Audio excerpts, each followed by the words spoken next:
I'm Gwen Preston of Resource Maven. We're here at the Metals Investor Forum in Vancouver in January, and I'm joined by Kenneth Holmes of New Carolyn Gold.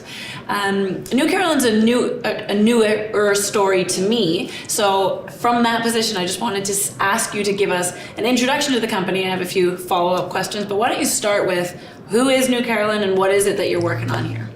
Well, the project is relatively close. We're only an hour and a half from here to the portal of the mine, just 18 kilometers outside of Hope. So close. Very close. The piece that some of your viewers might be familiar with is the Carolyn mine itself, which sits in the heart of our property. But we've got a 144 square kilometer land package, 28 kilometers long, sits on what's called the Hosamine Fault. It's a deep crustal fault in the Coquihalla Gold Belt. Okay.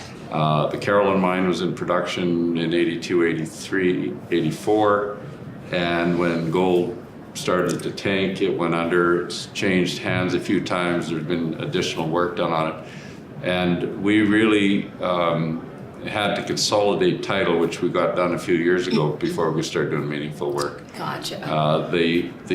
We've renovated or rehabilitated the underground. We've got a resource of just under 300,000 ounces. Our goal is to drill the extensions on that to add to it. But the property also has 4 other historic mines.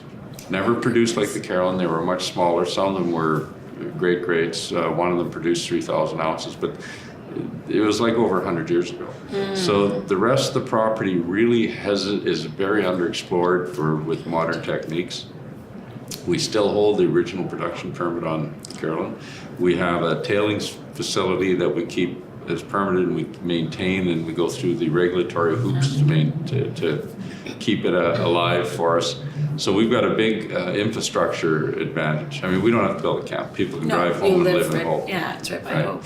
So if you got a checklist for a project, we tick all the boxes basically, except we need to make our resource a little bigger, and if it was ever to go into production, we'd probably build a brand new mill. The existing mill is a bit of a skeleton, and it would need to be upgraded.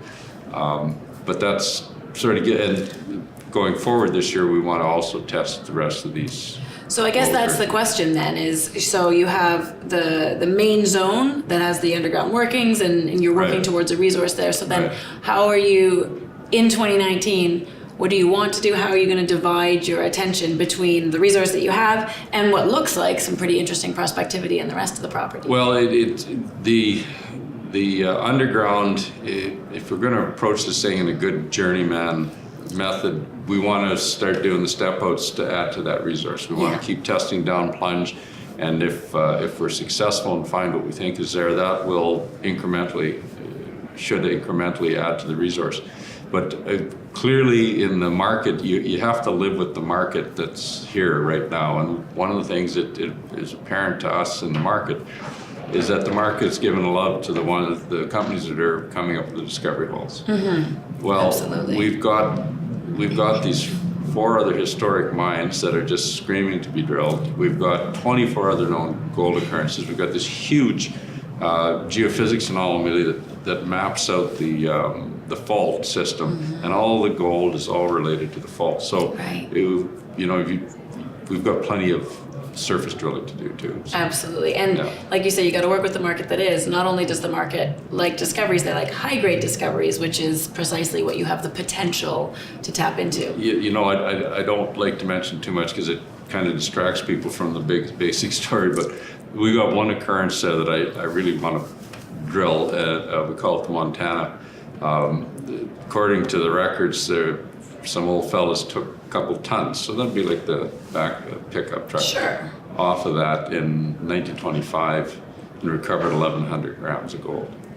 So it's like over 15 ounces per ton. Now I'm not going out there expecting to find that, but somebody did. Yeah, and it's indicative of the plumbing system has brought the gold up, and we just need to get out with the drill and better define our current resource and some of these other opportunities. I mean, I love these stories when I find them of this prospective, known gold camp that, you know, had moments in the sun, Right. but then because of fractured ownership or this, that, the other, fell by the wayside, Yeah. didn't get this attention until somebody comes along and does the work to put the pieces back together. Well, and it, you know, the way I talk to investors about this thing is, look, we're trying to get that resource developed to a point where that's the backstop. At a minimum, that's what you have. And if we're successful in this drilling up in these other areas on surface, we could wind up having more deposits there. And it's a district scale land package. So that would be wonderful. Well, thanks for the overview. I hope everyone